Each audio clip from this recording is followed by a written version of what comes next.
Nawaz Sharif Islamabad high court पहुंच गए। Avenfield और अल अजीजिया केस में पेशी धक्कमपेल। लीगी रहनुमा और वकला की बड़ी तादाद कमरा अदालत पहुंचने में कामयाब। तोशाखाना केस में जमानत मंजूर। 10 लाख रुपए के मुशल्के जमा।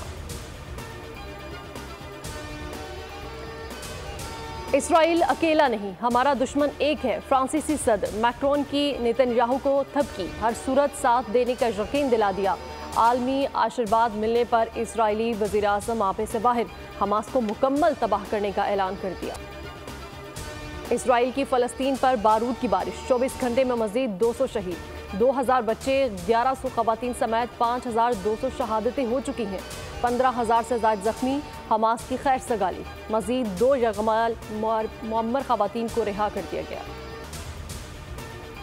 वाशिंगटन में फ़लस्तीनियों के लिए अनोखा एहतजाज, तलबा ने बर्तनों के साथ मुजाहरा किया। फ़लस्तीनी आवाम से इजहार यकजहती, बमबारी बंद करो के नारे भी लगाए। जमात इस्लामी का 29 अक्टूबर को इस्लामाबाद में गजा मार्च, अमरीकी सफारतखाने के सामने एहतजाज होगा। सिराजुल हक ने मुतालबा किया कि इसराइल मुहासरा खत्म करे, इमदाद के लिए रास्ते खोले।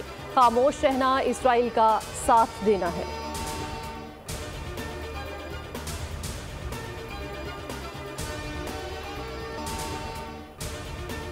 वोट के अंदराज, अखराज और कवायद की दुरुस्तगी, वोटर्स को 28 अक्टूबर तक मोहलत मिल गई। चीफ इलेक्शन कमिश्नर ने तारीख में तोसी कर दी।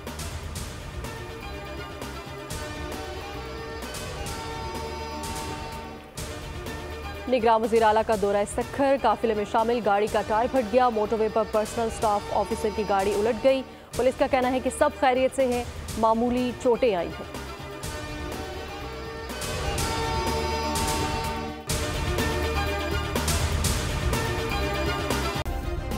सब्सक्राइब करें और बेल दबाएं ताकि कोई खबर रह न जाए।